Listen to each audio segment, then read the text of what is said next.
Hey, salut les amis!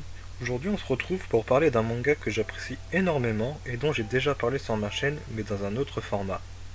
Car oui, aujourd'hui, je vais vous parler du manga Made in Abyss. Et là c'est l'occasion parfaite pour en parler vu que le manga est enfin sorti chez nous avec actuellement 3 tomes reliés aux éditions Ototo. Mais pour faire un bref rappel, je vais refaire une description de celui-ci. C'est qui est une ville qui s'est construite autour d'un énorme gouffre inconnu et qui renferme dangers et trésors. Alors qu'un jour elle fouillait le niveau 1 de l'abysse, elle tombe sur un mystérieux robot qu'elle appellera ensuite l'égout. Avec ce robot, elle décida donc de partir dans l'abysse afin de découvrir d'où vient l'égout et de retrouver sa mère, qui n'est jamais revenue de l'abysse et qui lui aurait envoyé une mystérieuse lettre. Donc, Made in Abyss est un manga dessiné par Akihito Tsukushi qui dénombre actuellement aujourd'hui 7 tomes reliés au Japon et 3 tomes reliés chez nous en France, sachant que le tome 4 est prévu en janvier chez nous, janvier 2019. On va suivre une fille qui s'appelle Riko et qui habite dans un orphelinat dans la ville d'Or. Voilà, maintenant que le rappel est fait, passons à l'étape suivante. Mais avant, j'aimerais vous dire quel est le but exact de cette vidéo. Car oui, donner mon avis sur l'œuvre a déjà été fait via l'animé, donc ça n'aurait aucun sens. Donc mon but est tout autre, car en vérité la sortie du tome 3 tombe à pic, vu que celui-ci se termine exactement à la fin de la saison 1. Donc c'est l'occasion parfaite pour faire une comparaison animé contre manga.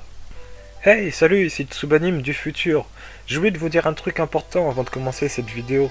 C'est que si vous n'avez pas lu les 3 premiers tomes ou vu l'animé, je vous déconseille fortement de regarder cette vidéo. Car j'ai parlé de pas mal d'événements importants dans Made in Abyss, que ce soit dans le manga ou dans l'animé.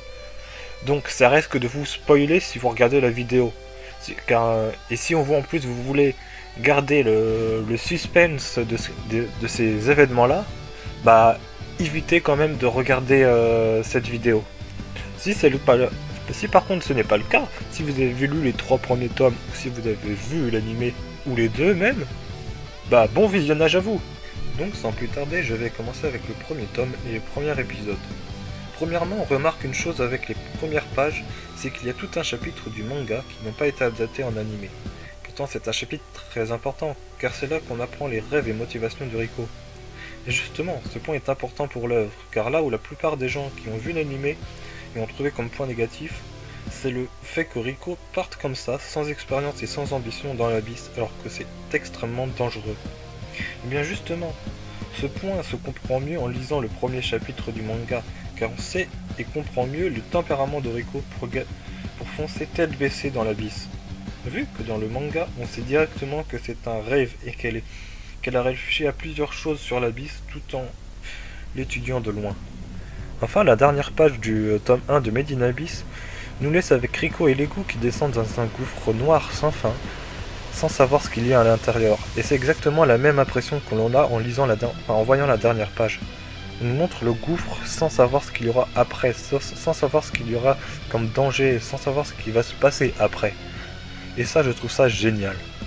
Pour ce qui est du deuxième tome, au chapitre 10, on retrouve un certain personnage Abolg, un cavernier noir, qui est parti accompagner Riko et l'égout sous la demande de leurs amis. Mais rien que l'arrivée d'Abolg devant Riko et l'égout est trop classe. Seulement, il n'y a pas que ce passage-là de classe, car souvenez-vous, à un moment Riko et l'égout arrivent dans un centre d'observation où il y a plusieurs caverniers, dont un qui est un sifflet blanc, Ozen Libobil. Dans l'anime, on nous le montre assez effrayant et sadique. Cependant, le manga a fait encore mieux. Regardez comment il est dessiné. C'est très sombre avec un décor noir, des yeux noirs et vides. Il nous montre un visage effrayant, voire même monstrueux. Et enfin, dans le tome 3 de Made in Abyss, qui correspond du départ de Riko et l'égout du poste d'Ozen jusqu'à l'entre de Nanachi et au sauvetage de Riko, donc de l'épisode 8 à 13 pour l'animé, on voit que la différence se fait surtout au niveau de quand Riko souffre du poison par le Perceval, car le trait paraît plus violent, voire même gore. Et avec ses bords de pages sombres et assombris, ça rend encore mieux la scène. On n'a pas l'impression de voir la même scène que dans l'animé. Mais attention, c'est pas pour autant que l'animé semble nul, non, car justement, il a réussi lui à briller dans un autre moment, dans un autre domaine. Au passage où Riko et l'égout partent du poste avec un décor digne d'une peinture et une bande-son digne d'un chef d'orchestre. Tandis que le manga, lui, a su briller pour d'autres points, comme les détails ou les passages assombris. Cependant, un autre passage de l'anime qui a encore marqué, c'est dans le flashback de Nanahachi lorsque l'on voit Mitty dans l'ascenseur se faire transformer. Car oui, encore une fois, le mangaka a très bien réussi son coup. Car le trait lors de ce passage est horrifique, voire monstrueux et même dérangeant, alors que dans l'anime, il était peut-être plus choquant qu'autre chose. Enfin bref, voilà les principales différences entre ces deux versions. Cependant, n'allez pas réinterpréter ce que j'ai dit, car oui, le manga a de très gros points forts par rapport à l'anime. Mais à l'inverse, l'anime aussi a de très gros points forts face au manga. En gros, les deux se complètent. Car là où le manga a de très gros points forts, l'anime ne peut pas exceller dans ces domaines. Et à l'inverse, là où l'anime excelle, le manga lui ne peut pas exceller dans ces domaines.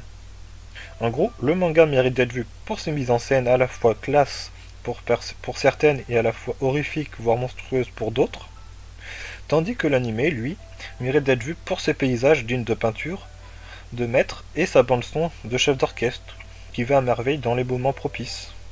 Enfin, voilà ce qui conclut cette comparaison manga contre anime pour Made in Abyss, bien sûr avant l'arrivée de la saison 2, qui ne sera pas pour tout de suite à mon avis, et avant la sortie des films récapitulatifs sur internet non rencontrés.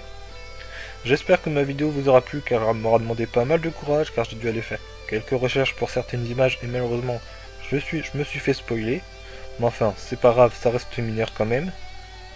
Sinon, si elle vous a plu, n'oubliez pas le like, le partage et le commentaire pour me dire ce que vous avez pensé des 3 premiers tomes, ou de l'anime, ou encore même des deux, ou même si vous voulez de ce que vous avez pensé de ma vidéo.